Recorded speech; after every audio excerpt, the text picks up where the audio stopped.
दूर फिरंगी को करने की सबने मन में ठानी थी। चमक रही सन 57 में वो तलवार पुरानी थी। बुंदेले हर बोलों के मुंह हमने सुनी कहानी थी। खूब लड़ी मर्दानी वो तो झांसी वाली रानी थी। क्वीन ऑफ झांसी, झांसी की रानी। इन्हें हम इन नामों से जानते हैं, सुनते हैं, लेकिन आज हम इनके बारे में कुछ चीज़ें बहुत गहराई से जानेंगे। So welcome back to my channel. Here I am Anchal, your history madam. आज हम जानेंगे रानी लक्ष्मीबाई की अर्ली लाइफ के बारे में, उनकी चाइल्डहुड के बारे में, और वो एक वॉरियर कैसे बनी उसके बारे में। So let's start the video. Rani Lakshmibai. Rani Lakshmibai Bharat के इतिहास की एक अनफॉरगेटेबल वॉरियर थी जिन्हें हम कभी भी नहीं भूल सकते हैं। उन्होंने हर जंग में डटकर सामना किया है, फिर चाहे वो 1957 का रिवॉल्ट ही क्यों ना हो। उन्होंने ऐसे डटकर सामना किया है कि उनके जो दुश्मन थे वही उनके गुणगान गा रहे थे। और उन्होंने ये बात सिर्फ भारत में ही नहीं बल्कि पूरी दुनिया को साबित की है कि जो एक वीर योद्धा होता है, एक वॉरियर होता है, वो ज़रूरी नहीं है किसी जेंडर पे बेस्ड हो।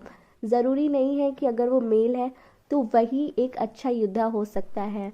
अगर हम बात करें 1857 के रिवॉल्ट की, सो यहाँ पर ब्रिटिशर्स के अगेंस्ट रिबेलियन हो रहा था, जिसमें रानी लक्ष्मीबाई भी इन्वॉल्व थी झांसी को बचाने के लिए।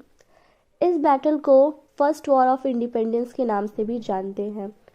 रानी लक्ष्मीबाई जिन्होंने हार नहीं मानी, वो आखिरी दम तक लड़ती रहीं और एक हीरो की तरह 29 की उम्र में उनकी मृत्यु हो गई।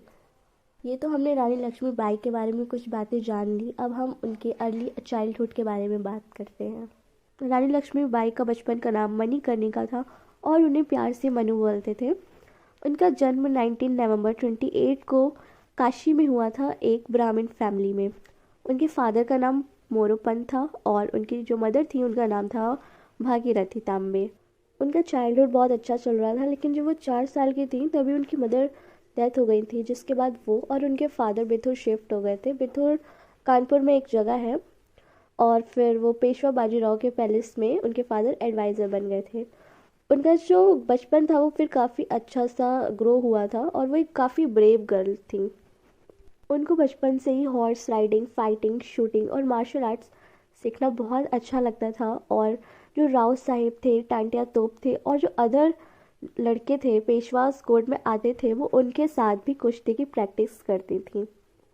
मणिकर्णिका जब 14 साल की हुई 1842 में, तब उनकी शादी झांसी के महाराजा गानाधर राव नावेलकर से करा दी गई। वो एक महाराष्ट्रियन ट्रेडिशन के हिसाब से जो वहाँ की वुमेंस होती थी उनको शादी के बाद अपना नाम चेंज करना पड़ता था।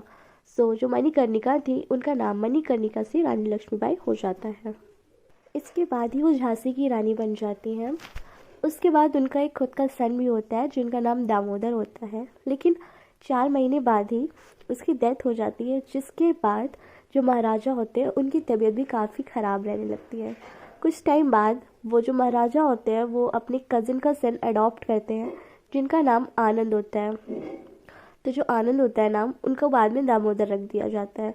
अब यहाँ पे एक ट्विस्ट तब आता है जब ब्रिटिशर्स कहते हैं कि एक पॉलिसी थी उनकी, डॉक्ट्रिन ऑफ लैप्स, जिसके अकॉर्डिंग अगर जो महाराजा होता है उनका कोई खुद का सन नहीं होता है, वो अडॉप्ट करते हैं, तो जो स्टेट होता है वो टोटली ब्रिटिश के कंट्रोल में आ जाता है।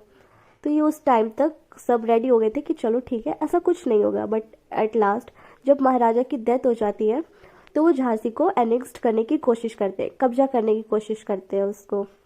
कुछ टाइम बाद जो ब्रिटिशर्स होते हैं उन्होंने झांसी को अपने कब्जे में कर भी लिया था, बट जो रानी थी हमारी, उन्होंने ये चीज़ ठान ली थी कि वो अपना झांसी वापस लेके रहेंगी, जिसके लिए उन्होंने 1857 में रिवॉल्ट भी किया था ब्रिटिशर्स के अगेंस्ट। और 7 जून 1857 को उन्होंने झांसी वापस ले भी लिया था। और उसी टाइम से वो अपने सन के बिहाफ, दामोदर जो थे उनके सन, उसके बिहाफ पे रूल कर रही थी। बट ये ज़्यादा टाइम तक नहीं चल पाया था क्योंकि 20 मार्च 1958 में जो ब्रिटिश होते हैं एक जॉइंट फोर्स भेजते हैं, ठीक है, और यहाँ पे जो सर ह्यूज रोज होते हैं वो फिर से झांसी को कैप्चर कर लेते हैं। ये जो बैटल हुई थी ये इतनी ज़्यादा भयंकर थी कि दोनों तरफ बहुत ज़्यादा लॉसेस हुए थे लोगों के, बहुत ज़्यादा लॉसेस हुए थे, काफ़ी मात्रा में लोगों ने अपनी जान गंवा दी थी। और इस बैटल में जो रानी लक्ष्मीबाई थी उनको सपोर्ट टांटिया तोप से मिला था। बट इसके बाद ब्रिटिश ने रीच कैप्चर तो कर लिया था झांसी। उसके बाद जो झांसी की रानी थी उन्होंने ये सोचा कि जो बाकी के स्टेट्स हैं वो उनके साथ अलायंस बना के अपनी फोर्स को बड़ी करें।